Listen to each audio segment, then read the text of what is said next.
Maybe time is live. We will start live oral presentation session 8. Session title is From Exploration to Realization, Fostering Innovation Through STEAM Education. My name is Jae-Wook Seo, and it is my great pleasure to moderate session 8.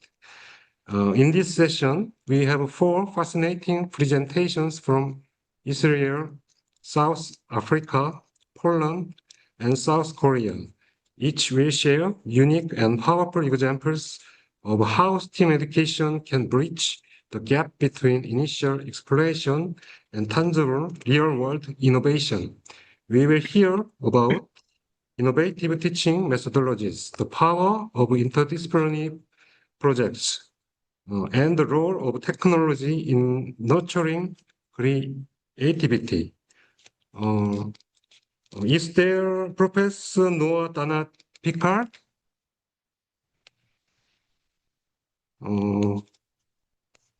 Maybe he is not here.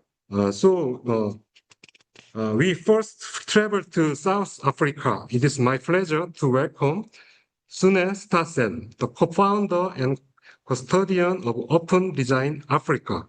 She will share insights from remarkable global initiative in her presentation. This presentation will showcase a powerful student-centered methodology. Please welcome Sune Stassen.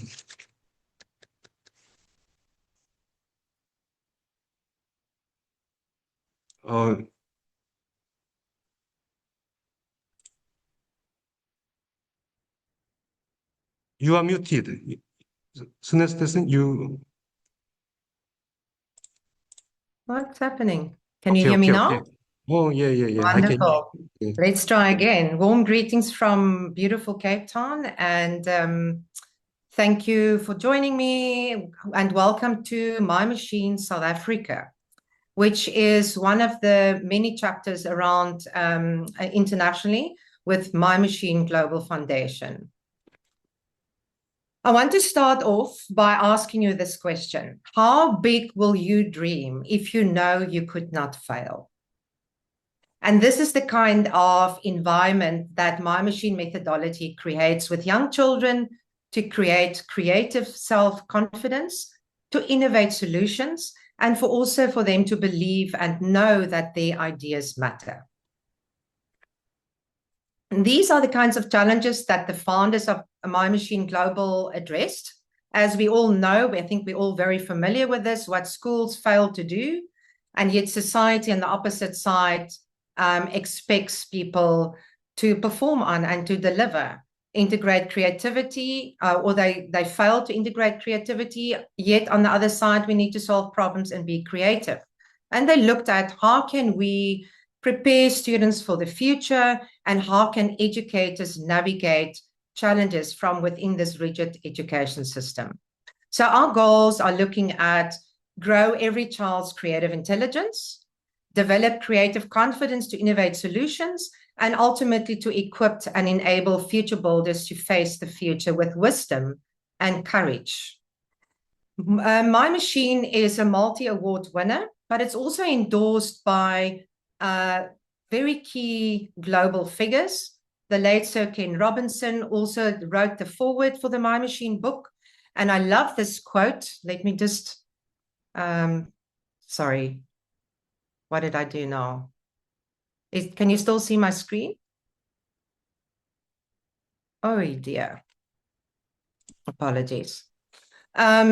We need inspirational, practical examples of creativity, collaboration, and possibility.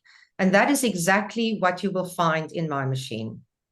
Then Saku from 100 also said, spreading innovation, such as My Machine across borders, can be a game changer for education. These are just some of our global stats. As you will see, 47 countries are part of this initiative, with 15 country chapters. And I think, as far as I know, we are the only one in Africa. So we kind of flying the flag on this side. The following video I'm going to share with you is give you a very good overview of what My Machine is about and how the methodology works. Our world is evolving all the time. Unexpected events on a local or global scale disrupt our lives. The fourth industrial revolution is giving us opportunities, yet is also attacking jobs. And an even much bigger wave is hitting our shores: climate change. Navigating through this ever-changing environment is challenging. More than ever before, we will have to rely on new ideas, new concepts, new answers. And these come from people who are confident to use their imagination, to think outside of silos, and to be inspired by the possibility to improve our society. This is not the privilege of a handful of intelligent, brave, and lucky women or men. All of us can do this, as long as we have had the possibility to learn this in a supporting ecosystem. This is where My Machine brings an impactful solution. Our unique and multi-award winning methodology unites all educational levels in 3 steps. Step 1. Children in primary schools invent their dream machine. Anything goes, as long as they really want it. Then, university students help them design a concept. And in step 3, technical or vocational secondary school students help build an actual working prototype. Primary school children inspire the older students with their creative powers and creative confidence that they still have within them. University students show that solutions come from looking for the right angle to a challenge. And the technical secondary students display their skills by improving the technical side of the design, ensuring the production of the working prototype is safe, smooth, effective, and within budget. While they work for months on bringing ideas to life, like the clean up my room machine or the homework making machine, they use mathematics and physics and all the other knowledge they need for this inspiring endeavor. And all students learn along the way that nothing comes easy. Dobrze, That za bringing chwilkę idea to podejdzie life z tym, means you're dobrze? going to need to rely on teamwork, empathy, respect for each other's talents, and being persistent and resilient. While co-creating these dream machines is so much hard work, it is also so much fun. Can you imagine how much joy they find in creating a party dance machine, a massage machine, a chase away the bad ghost from under my bed machine, or a turning bunk bed, better known as the never have to discuss anymore who gets to sleep on top machine? We know that taking those dream machine ideas seriously means the world to all participating children. Wherever life takes them, dance, engineering, plumbing, IT, fashion, law, filmmaking, management, community building, or space technology, one of the most instrumental skills to bring you happiness and to make you thrive is learning that you can bring any idea to life, no matter the scope of your vision, whether it's something personal, local, or global. Making it happen starts with the creative confidence that your ideas matter, that your ideas can make a difference. That is how we will see a lot more of us doing a lot more to shape this better future we all need to design together.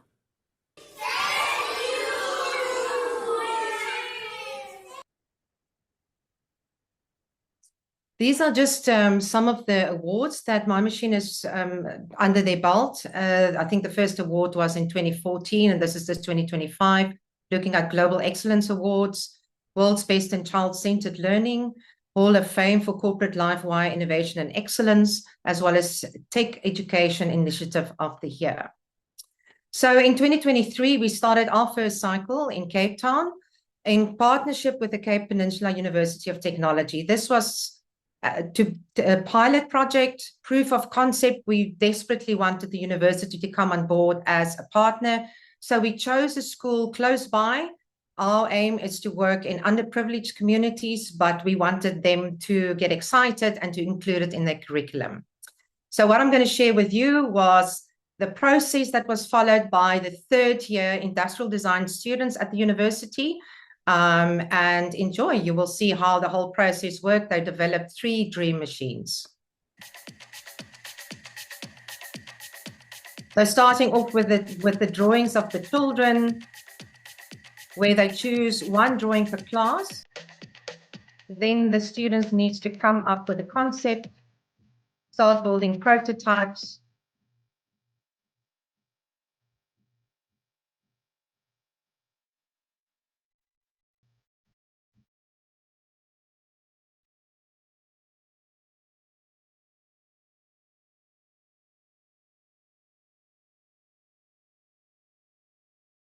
That specific one was to shoot a rugby ball. It was during the World Cup.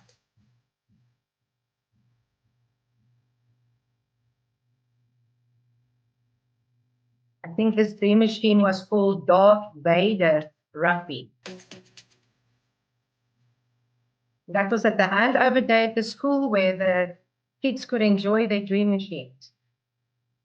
Next one is the bookshelf, the magic bookshelf. That's the drawing of the child.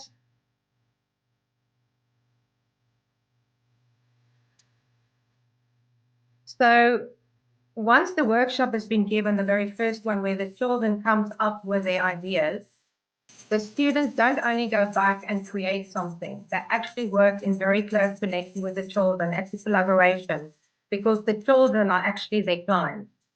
So they come up with a concept, they have to run it by the children gives advice, and then the students need to go back and make those changes before they do build the final working prototype.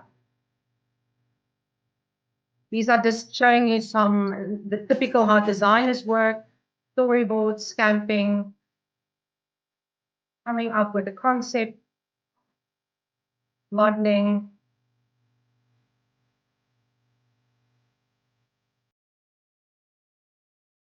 Then they go back to the class, as you can see, and after children choose the colors, here they're testing out the first prototype.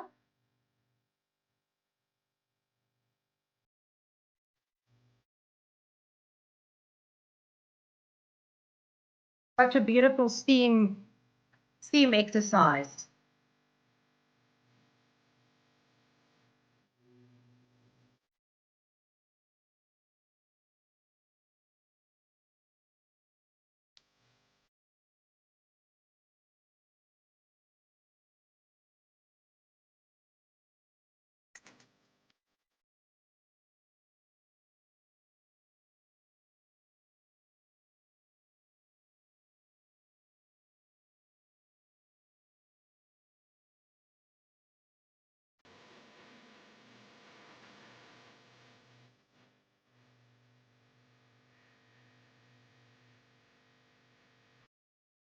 Damn it.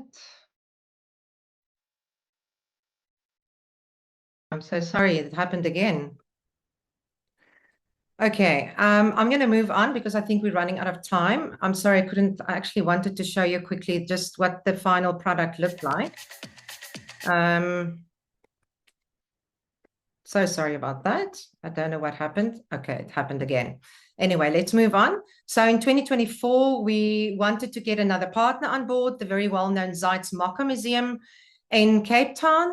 And proof of concept was great. The university included the project as part of their curriculum. So that was a fantastic improvement on the project. And we were very happy to include these partners. Now we are moving to the more working in underprivileged communities where they desperately need to develop, to have STEAM education, to develop these creative confidence and special skills. This is again just showing you the process. We were very fortunate to host it at the beautiful Zeitz MoCA. You can see Table Mountain in the background. And also take into consideration that these children come from homes, single parent homes, exposed to a lot of abuse, drug abuse, sexual abuse. So they really need a lot of love and care and support. These are some of their drawings. This is the first day where the students presented to me their concept, working from the farm that was selected by each group. There you can see top left is the original drawing. Well, two drawings next to each other and the students' drawings. So they go through a thorough process of looking at what the children wanted, come up with different concepts, and then the rest of the students get an opportunity to give input.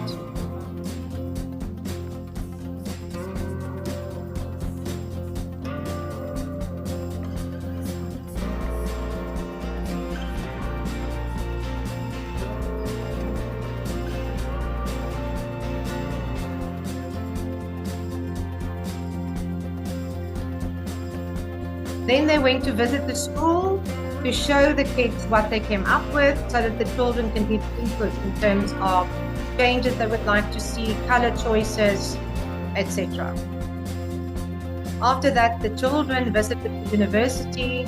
For those children, first time ever to be at a university, they were taken on a tour of the design department and also participated in contributing to their dream machine that the students were busy making. Such a small little things that the children were asked to make, which will then be incorporated into their dream machine.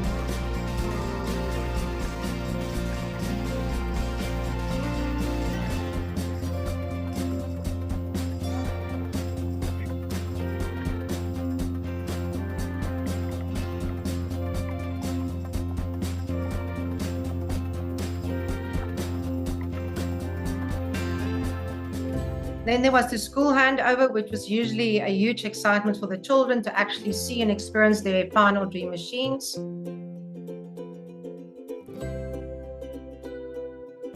First one is the time machine, which has an incredible library inside. A beautiful quality screen, a library with anything from oceans, learning about reptiles, dinosaurs, watching videos about these things, and they can change the environment for themselves inside as well.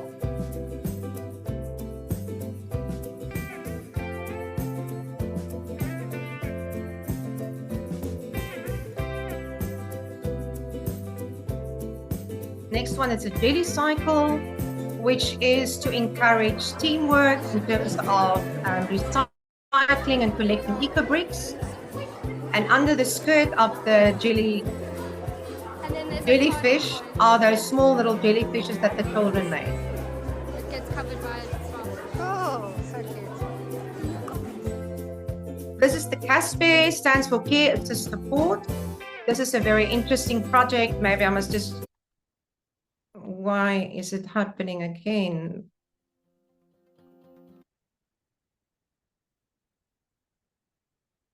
I'm so sorry, I don't know why. Anyway, the CASPE, just to give an idea, there's a secret speaker in the paw that the children listen to. They identify with where they feel emotional stress on various, and press those various buttons, and then that voice will give them advice in terms of breathing or just tell them that they are loved.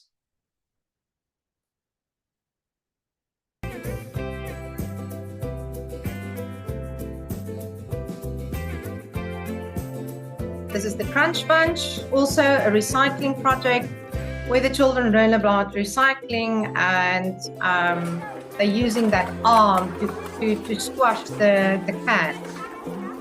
So it's just a fun activity to make them aware of recycling.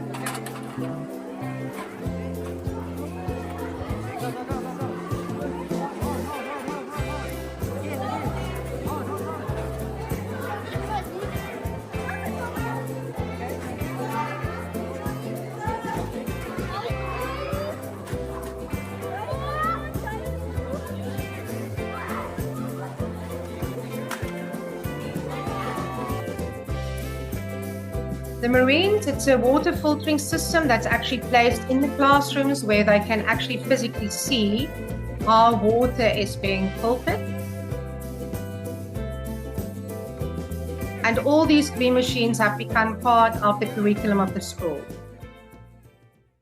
Then we were very privileged to exhibit all the machines at the Zeitz Mocha, which is a youth privilege for the children and the students. Here they are receiving letters from the children thanking them. And you will see now there's the storyboard. So when visitors to the museum actually enter, this is a very fun storyboard where they created the photographs, the whole process that they have followed. And then each time machine had, of course, its own station in the museum where they could interact with the visitors.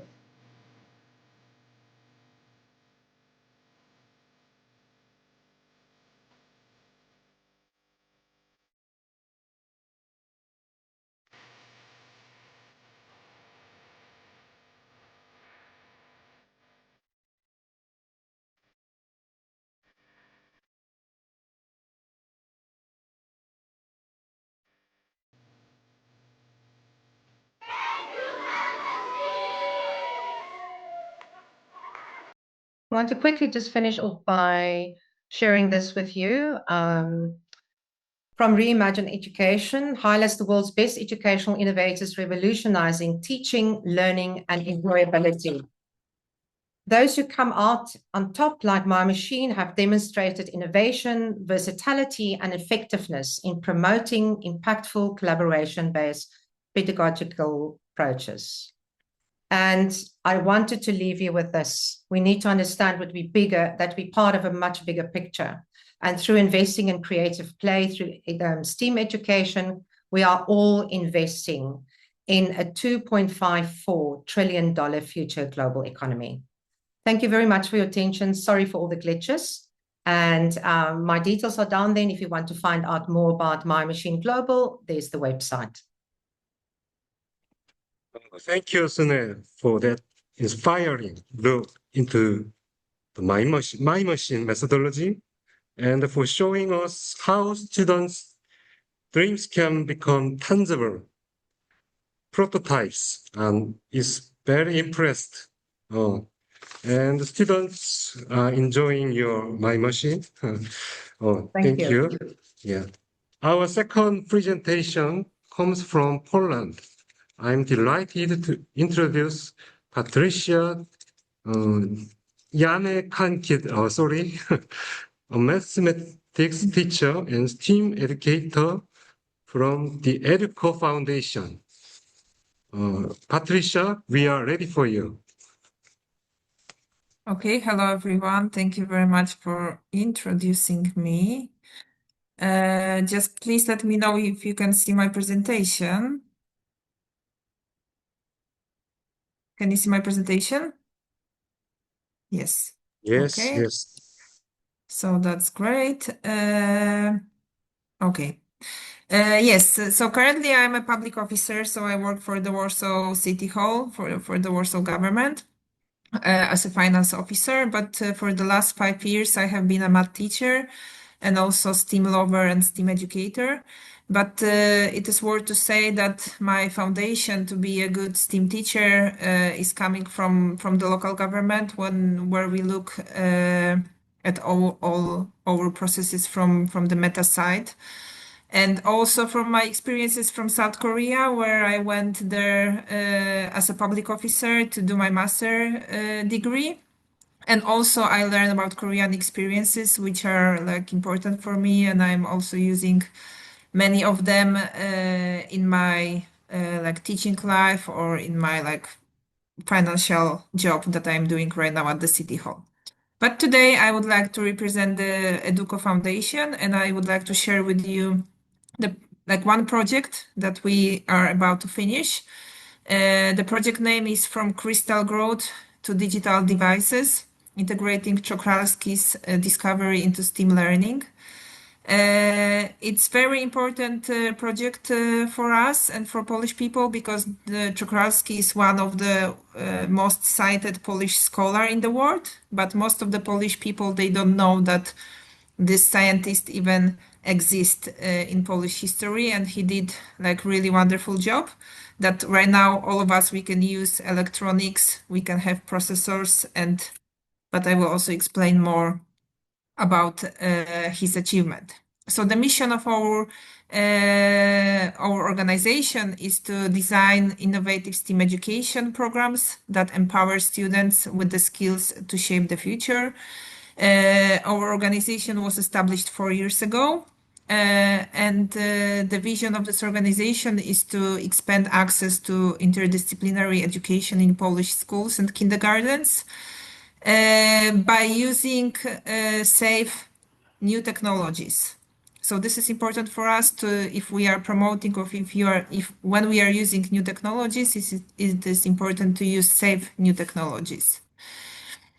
So what is STEAM? I guess this is not a right question during this conference, but I would like to ask this question or maybe leave you with this question because according to my experience, I know that for everyone, meaning of STEAM is different. So of course we know that this is science, technology, engineering, art and math, but how we are using this STEAM method in our school in our workshops is probably depend on the person that is doing these workshops and of idea of these workshops. So what is important for us to say that STEAM education for us is natural interdisciplinarity. It means that we are not using all of this letter all the time, but I do believe that if we really want to find all letters or all disciplines in our projects, we can easily find. But it's about looking for the one that we or students think that they are matching with our project. It's problem-based project work, so we are picking up the problem that we are working on. It's about students' agency and the ownership. So it's something that we have been listening just a few minutes ago of experience of Suni Stassen. I love the words that you say that your ideas matter, and I love your project. It's really nice, and it's really encouraging students to develop their agency and ownership, which is like very important at school nowadays. For us, also STEAM education is about engagement of multiple stakeholders in the education process. So it means we are not doing these projects alone. We are trying to invite parents, we are trying to invite school communities, local governments, see our projects from many different perspectives. It's this what I said before, it's responsible use of technologies. So we are also, STEAM for us is not only new technologies. Sometimes STEAM projects are without new technologies. But when we are using, we are trying to use safe tools. And it's development of both students and educators. So the projects that we created, me and another colleague, Kalina, it was like designed for Educa Foundation. It was totally created by us in this foundation. And while we invented these projects, we asked for some subsidy and we applied for some grant from the central government. So we received 90,000 euro to develop this project from the Ministry of Education in Poland. It was like 95% of total budget of this project. We start to run this project in June 2025, and we are about to finish this project. So right now we are doing some reflection and summary of this project because all workshops and all job is done already. We invited 30 schools to join this project. So we ran 60 workshops in these 30 schools. So each school got 2 workshops. The project was totally free for schools and for students. And this is a very nice number because we trained and 816 students joined our workshops and know more about this like very famous Polish scientist. We also invited 13 educators to do together with us this project, to go to schools, train students and also teachers. Okay, so probably there are many like definition of STEAM projects or path of STEAM projects, but this is one of our favorite. It's 5 steps. So we are starting with make a plan, then define a challenge or the problem, then design the process, take an action, and do reflection, which is like very important for STEAM projects. So first we make a plan. And the friend of mine that created this project together with me, Kalina, she lived in the city, which is like very near the place where this Polish scientist Jan Czochralski was born. It's Kcynia in Poland. And actually this year we are celebrating 140th anniversary of his birth. So it's a good year to learn more and to teach more about this Polish scientist. So he was born 140 years ago, 1885. He died 1953, and he is hailed as a father of electronics. But for many years, Czochralski did not exist in Polish history. He was officially forgotten, censored by the communist authorities. So he was eighth child in the family. This is always nice to say because students could imagine, like, when you're eighth child, you probably don't have your own room and like everything is going more difficult. He was learning in German because at the time there was no Poland on the world map. And after his high school, he moved to Berlin, to Germany, to continue his education. But he was from the very beginning interested in chemistry. And what he did one day in 1918, he accidentally dipped his pen nib into a container of liquid instead of an inkwell. And he quickly noticed that the metal solidified in the form of a thin thread. And this is also nice because he did this discovering by mistake. And this is something that we will also focusing in our project. So when we know what he discovered and how this discovery is widely used in the world, we were thinking how to bridge. So this is our challenge. What is the bridge connecting Jan Czochralski's achievement to the modern world? And of course, it's new technologies. It's all cell phones that probably everyone right now is having cell phone. And inside the cell phone is processor that was in 90% made using Czochralski method. So we wanted to focus on these new technologies as a bridge between achievement of Polish scientists and some world of students nowadays. So we build many partnership. It's a partnership, of course, with the Ministry of Education, but also with the local government, with the Center of Excellence, with the Central Technology Hub. And we start to generate idea what we can do and what we can propose for students. So there was many things that coming to our mind. Of course, the element which is silicon that we are using for making processors, microscope that we can see these crystals under these microscopes, some math elements, art elements. Also mistakes, because this discovery was made by mistake. Polish history, which was very important and very hard for us, and also new technologies.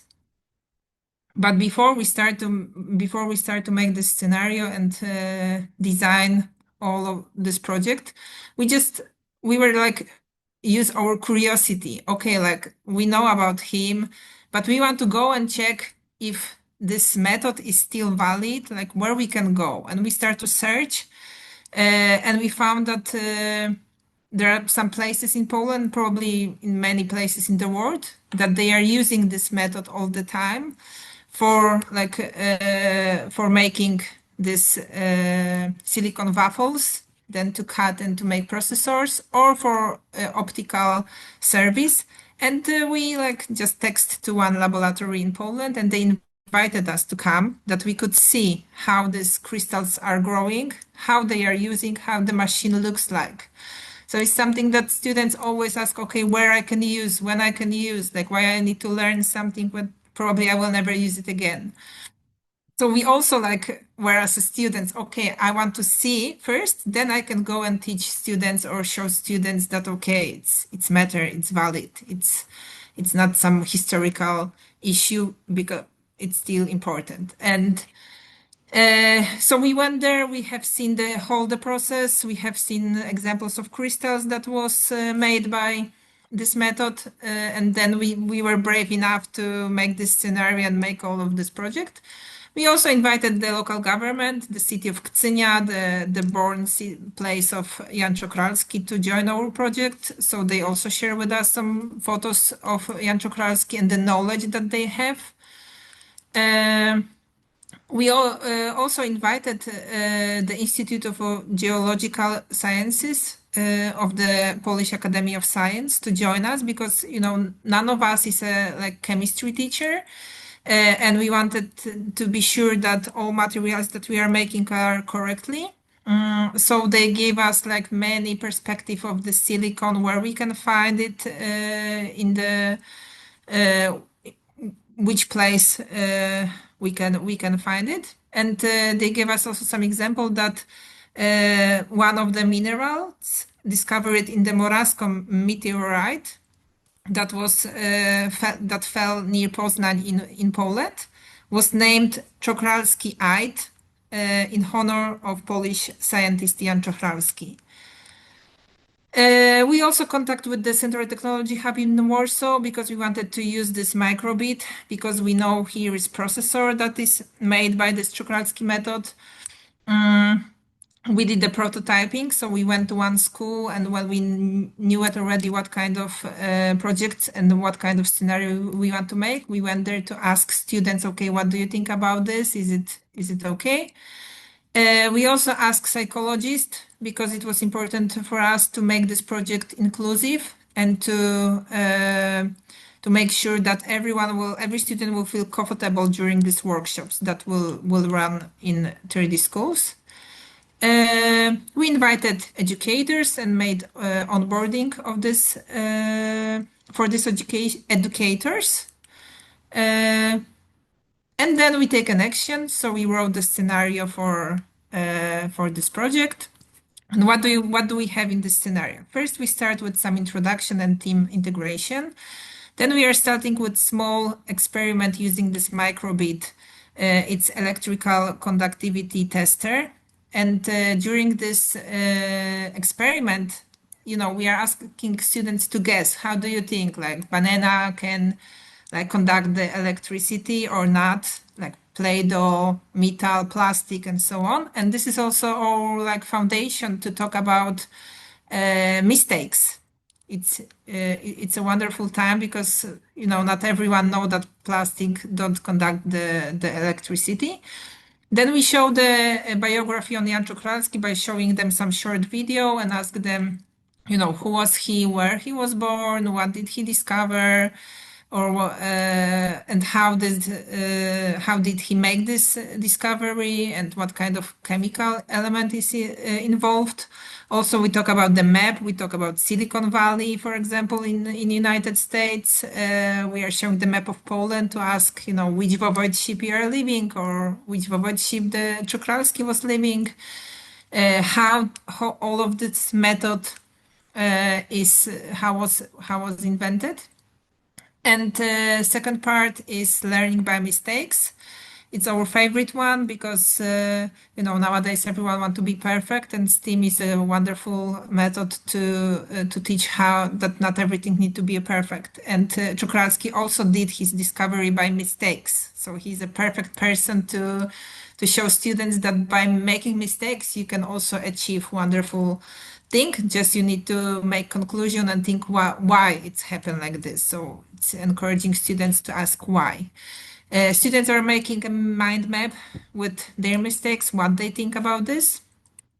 We talk about this periodic table of elements. So we show where is the silicon that is used for processors.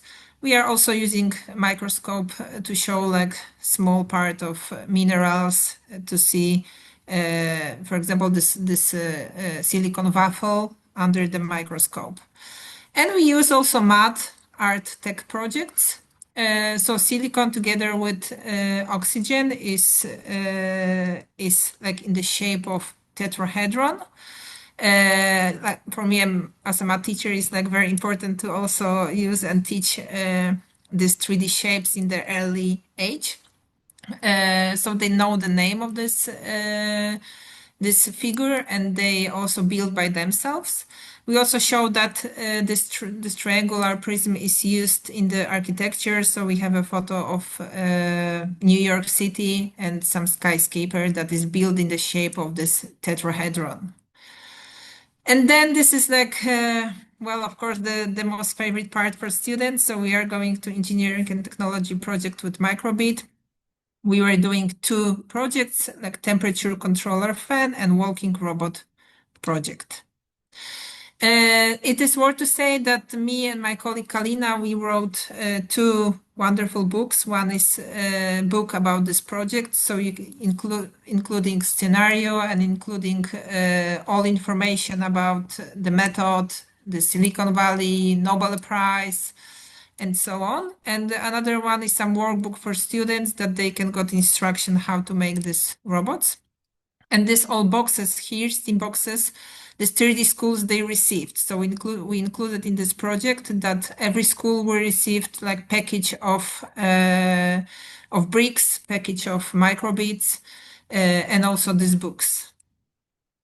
And in total, we made this in 30 schools, but we were focusing on schools from like the countryside or from the smaller cities. We didn't want to make only in big cities. So as I mentioned in the beginning, we got 816 students that were trained, they attended the workshops. And of course, 94% said that they would like to have more this kind of workshops at the schools. And we asked them also which part of this workshop do you like the most. So probably it's not new that they said the microbit and doing this Lego bricks, making these robots. But one thing before I finish, I want to say that this is just an example of project that we did, and this project was designed by us. So probably there was not much agency that students could have. But we leave the boxes, we leave the books, and we very much believe that this workshop is just beginning of this STEAM education in each school, and they will like use these tools and maybe go like we listening before to do their own machines. Like maybe they will, like know about my machine and also try to build something by themselves.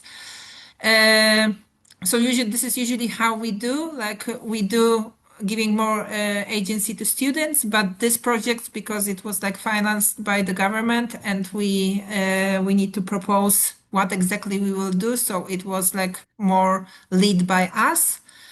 But we do believe that this 816 students will encourage another 816 students to do their own projects on their own way.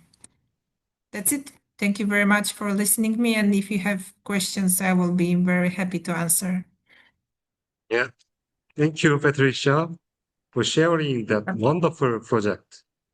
It's a 감사합니다. fantastic example of how local scientific history can inspire future innovators. Next presenter is from South Korea. Please welcome Mr. Hyun-soo Hong. Mr. Hong, please begin.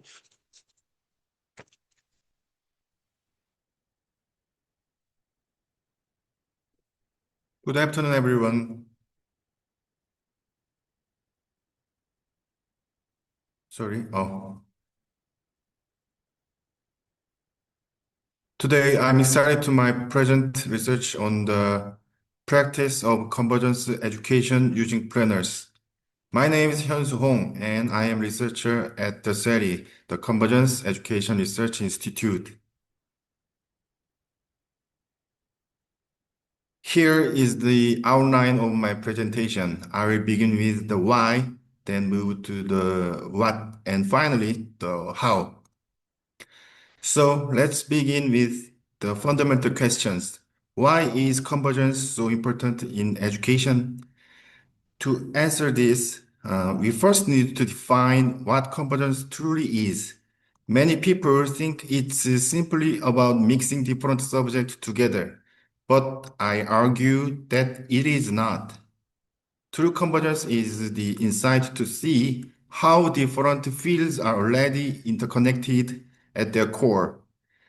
This insight is powerful because once we understand the true nature, the essence of a subject, we can unlock its infinite potential for recreation and application. A simple example is the chili pepper. When we grasp its essence, its spiciness, color, and properties, we don't just see a vegetable. We see the potential for chili powder spice paste, kimchi, and variety of other dishes. Therefore, I define convergence as an academic approach to understanding the essence of things and restoring them to their original unified state. It's about a return to the origin. Now, let's connect this idea of convergence to a practical tools, the planner. What is the relationship between them? Traditionally, student planners are seen as fragmented tools. Their main purpose is to increase efficiency and academic performance, focusing on keywords like speed, result, and success. However, this approach completely misses the value of what might be called inefficient time for rest, reflection, or exploring new interests. This time is not meaningless. It is incredibly valuable for personal growth. This opens up a new possibility. A planner can be more than just a tool for academic success. It can be a powerful tool for leading a more fulfilling life. A planner should encourage students to think deeply about who they are and what they want. It should help them move away from a life that just follows a frame set by others. So, how can we systemically foster the original design for students? This slide presents our core frameworks for student agency. Our model is built upon three core domains: task, relationship, and learning. This framework is an expansion of the traditional model of self-directed learning. We believe student agency is a broader concept, so we expanded the principle of cognitive, motivational, and behavioral regulation into this more holistic view. Let's look at each domain. The task domain is about optimization. This is where students develop a proactive attitude, including foresight in setting goals, intentionality in planning, and responsibility their actions. The relationship domain is driven by communication. This is crucial for developing empathy and the ability to collaborate with others.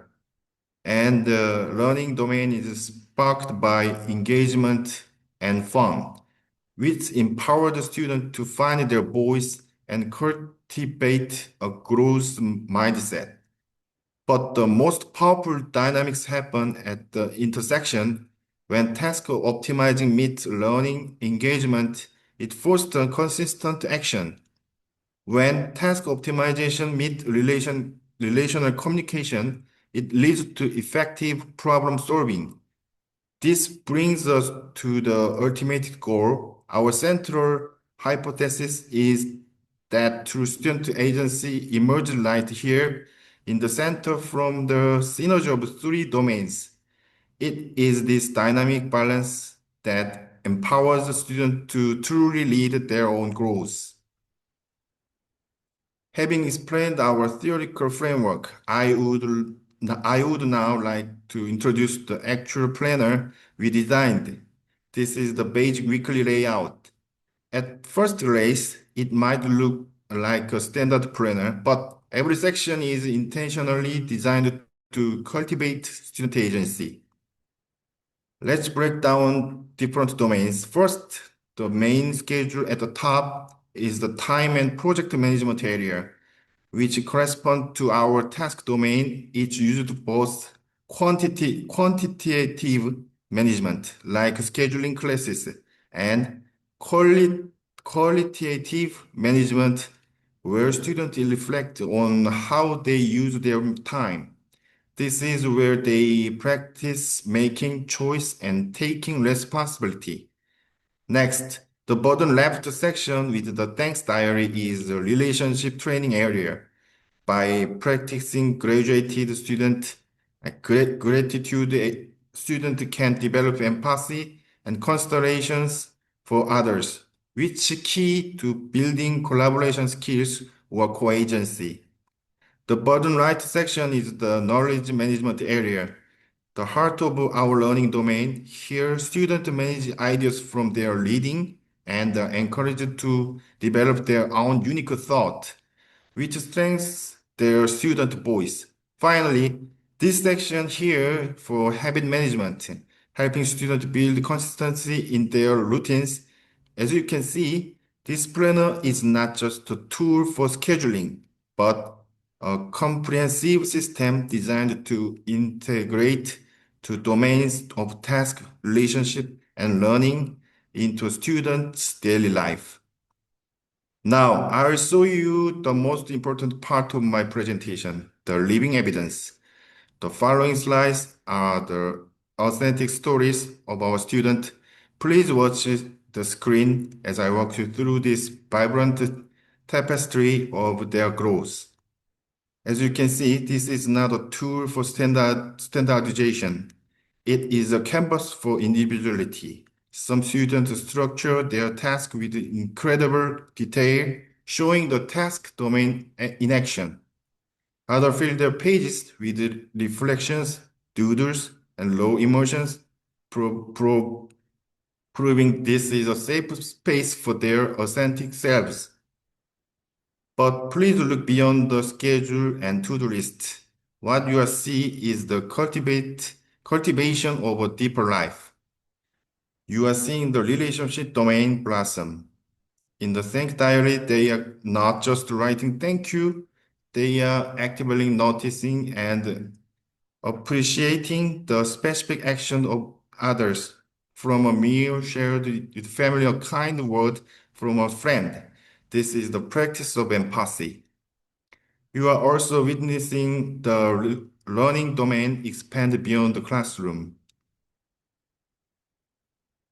In the reading and writing section, they are not just consuming knowledge, they are connected in their own lives, asking profound questions and developing their own unique voice. What is the most powerful is that this planner captures the entire spectrum of their journey, the moments of triumph, the days of struggle, the feeling of being overwhelmed, and the quiet joy of finishing a task. This is the unfiltered, honest student voice. What you have just seen is more than just data. It is the dynamic breathing proof that when we provide students with the right tools, they don't just manage their time, they begin to design their own lives. This is a student agency, not as a theory, but as a living reality. So after all theories and all data, what is the ultimate core value that this planner aims to give to our students? It comes down to two simple but powerful message. The first message, you are truly beautiful. The second message, you are truly smart.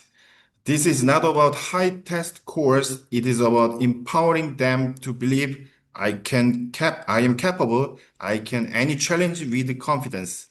Ultimately, our goal is to help students grow into the healthy members of society who can confidently play their unique roles simply by being themselves. That is the true meaning of convergence education. These core values guide the future direction of our work. In summary, this planner served as a practical tool for convergence. It directly fosters student agents by empowering students with choice, responsibility, and a platform for their authentic voice. At the same time, enhanced career education by providing a space for students to build self-understanding and form positive values for their future. This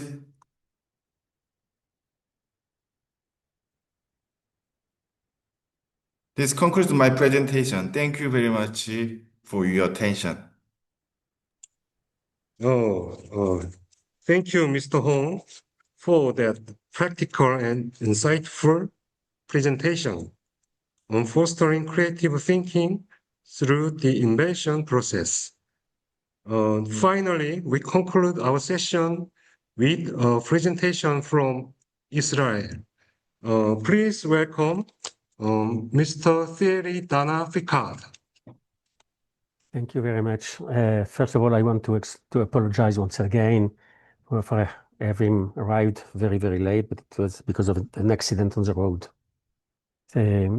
Just tell me, please, how many minutes do I have for the presentation? About 15 minutes. Okay, I will manage with that.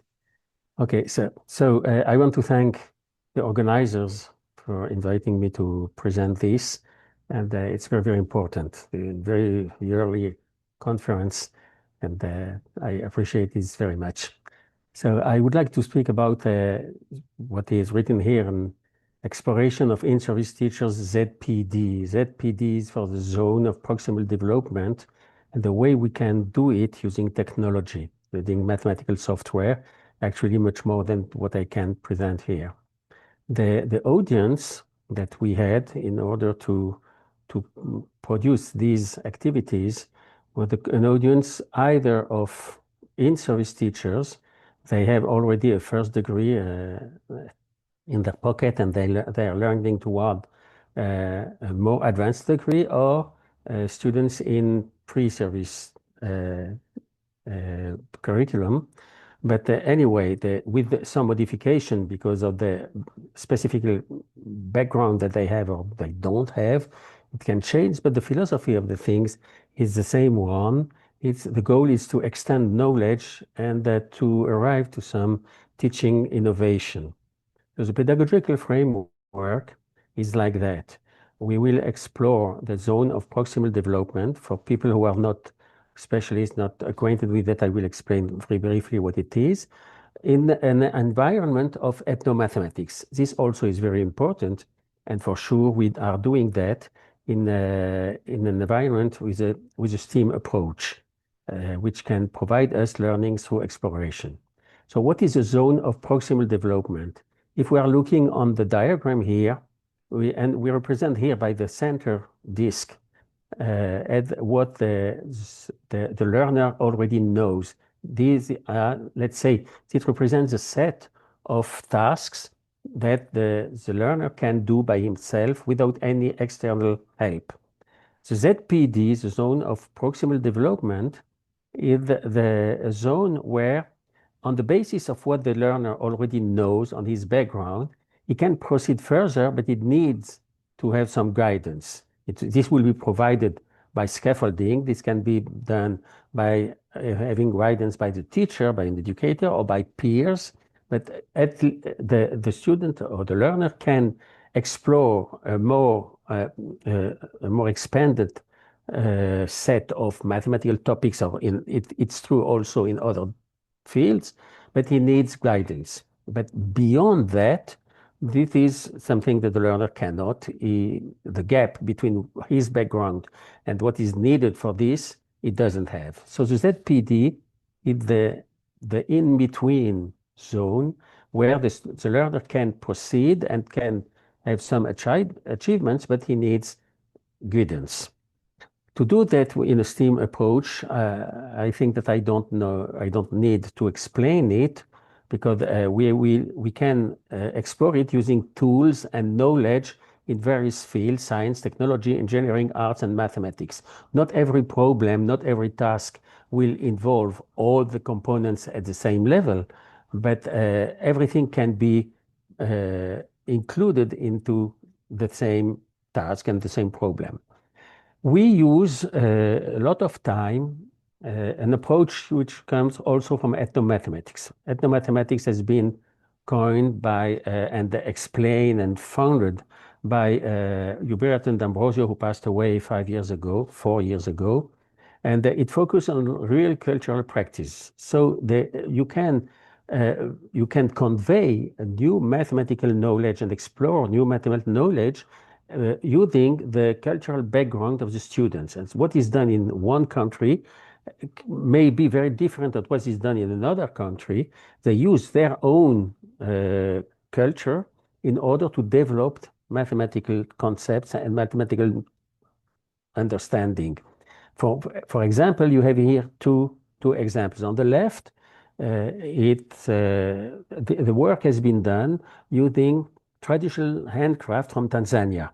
You can understand that there is a wonderful basis to work in geometry.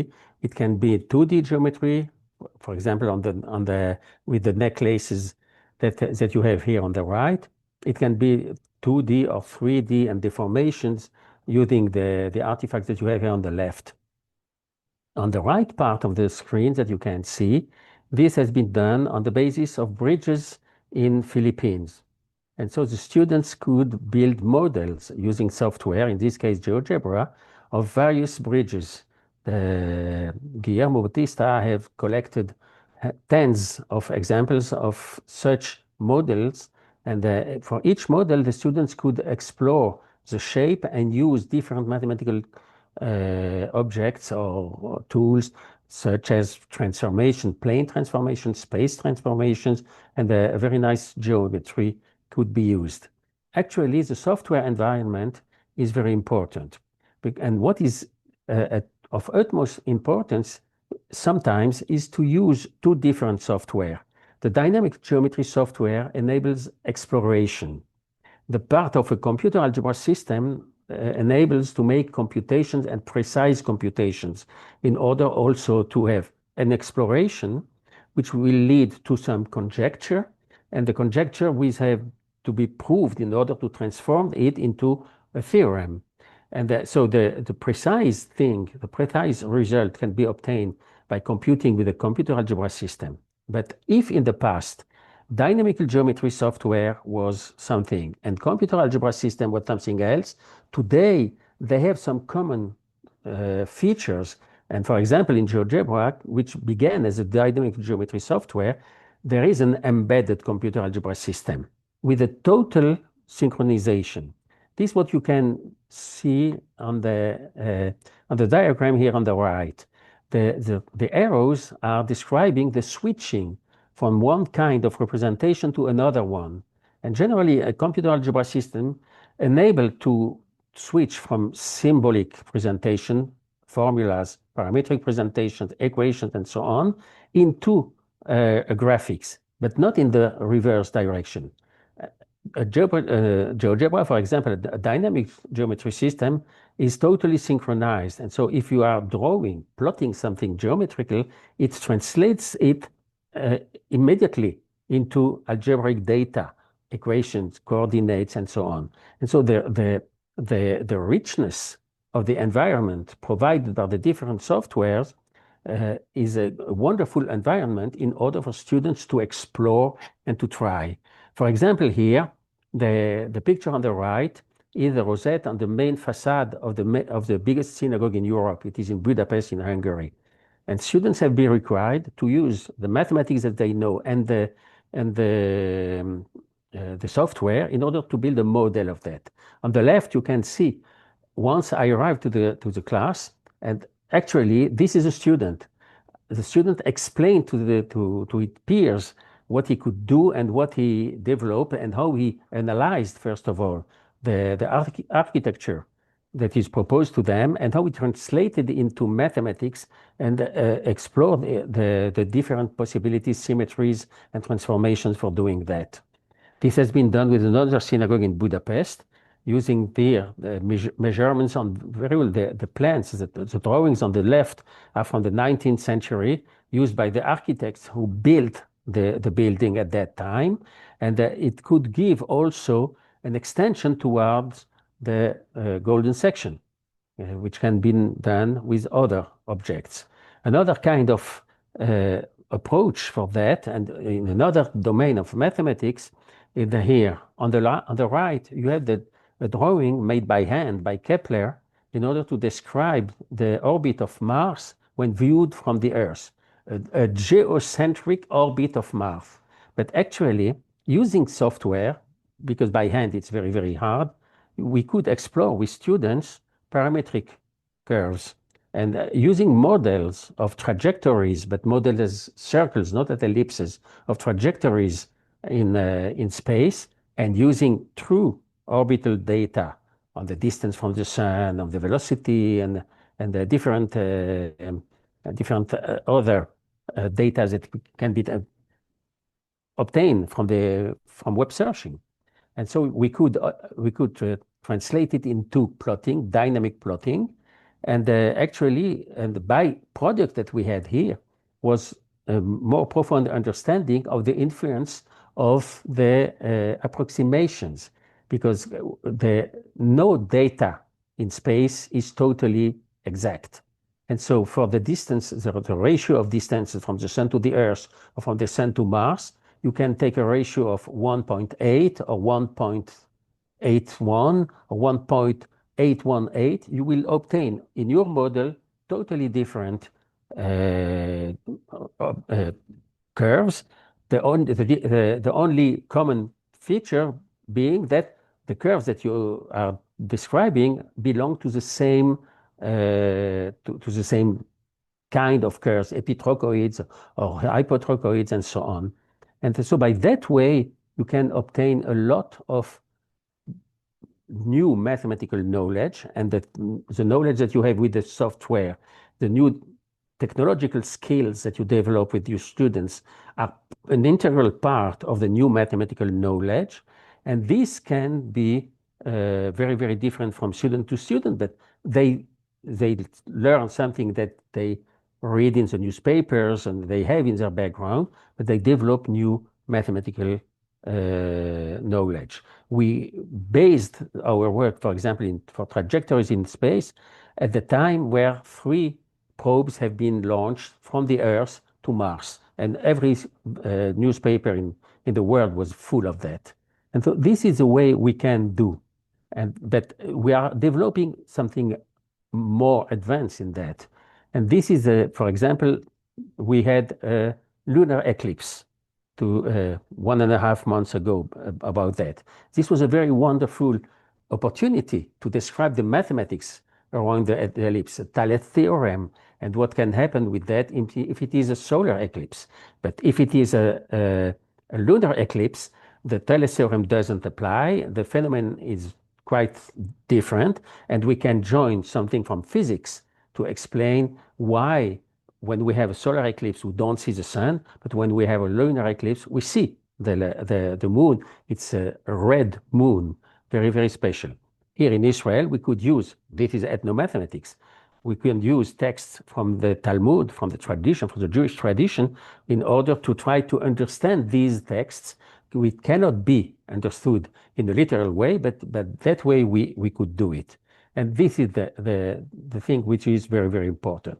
With this whole double approach, using both a STEAM approach, including ethnomathematics, we could really apply what is described as the 4 C's of 21st century education. Both critical thinking, analyzing things, collaboration, because students work together, and the scaffolding given by a more advanced student was very valuable.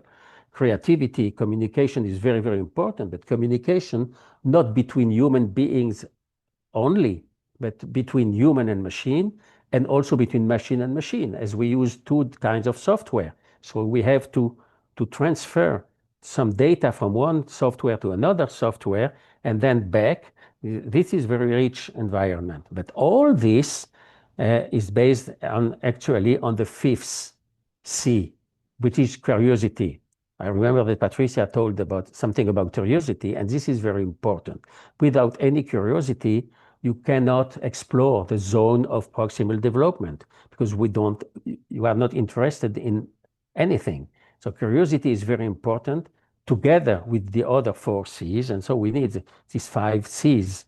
And the different outcomes that we could have, you can see them. All of them are described as mathematical objects or topics, but actually we did it because this was intended in these courses for mathematics teachers, but it can be applied the same way with teachers who have another orientation, together with physics or with biology, and we did it.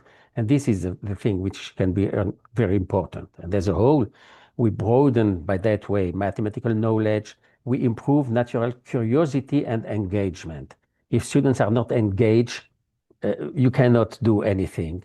And this is very, very important. And we are very happy that all these different technologies are providing us a very efficient environment together with the human beings. And this is a way we can do it.